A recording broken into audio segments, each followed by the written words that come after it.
Thank you, Maureen. Thank you for all coming out.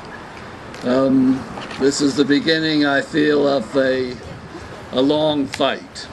The government shows no signs. Am I being heard out there? Okay. The government is showing no signs of relenting on this policy with regard to security certificates.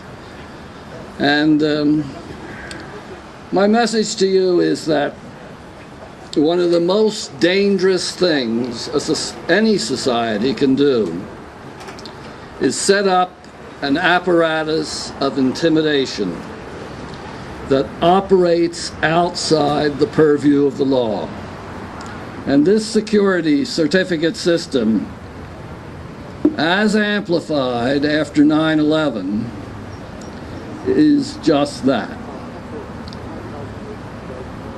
That no one should be imprisoned for long without charges being brought and without the detainee being allowed to see the evidence against him or her and given an opportunity to refute it in a court of law is, my friends, one of the bedrock principles of justice which our society since Magna Carta has struggled to entrench in the law.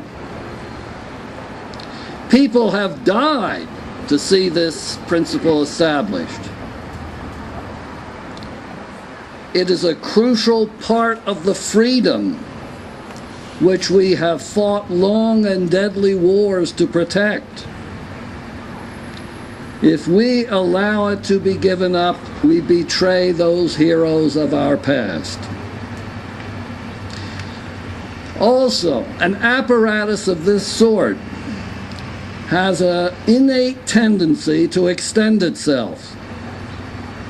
The people within it come to view themselves as society's protectors, and they enjoy the arbitrary kind of power it gives them.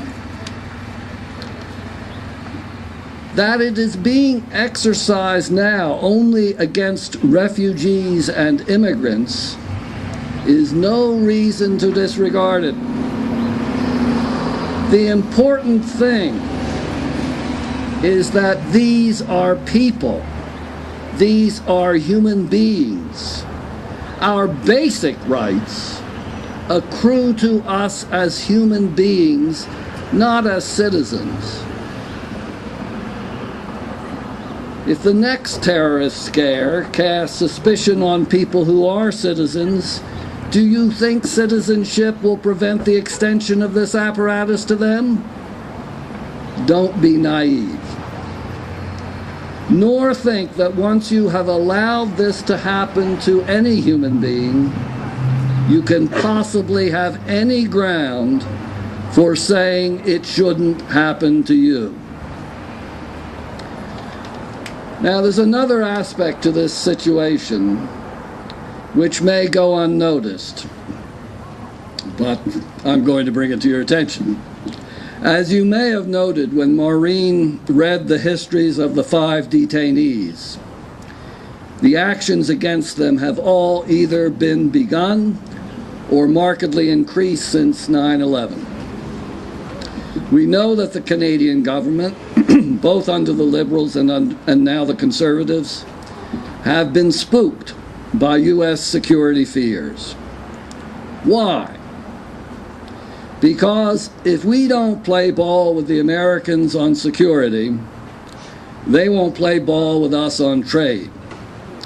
In an interview just a few days ago, on October 6th, that was printed in the Edmonton Journal business section, the current Minister for International Trade, David Emerson, said that the threat posed by U.S. security fears to our trade has really had an impact on cross-border flows. Those were his words.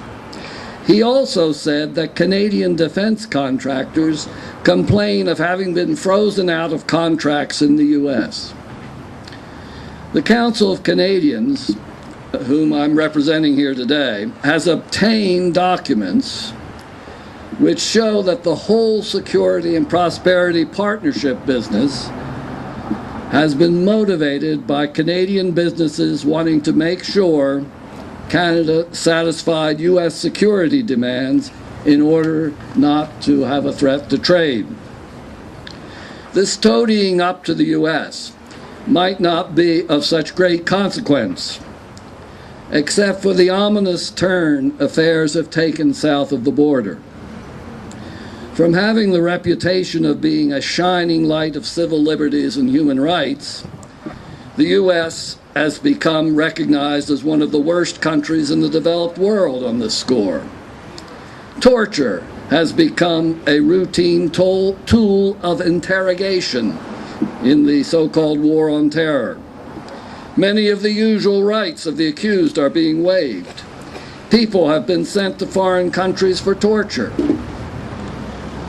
We don't know what the Americans are demanding of Canadian authorities by way of meeting their security concerns.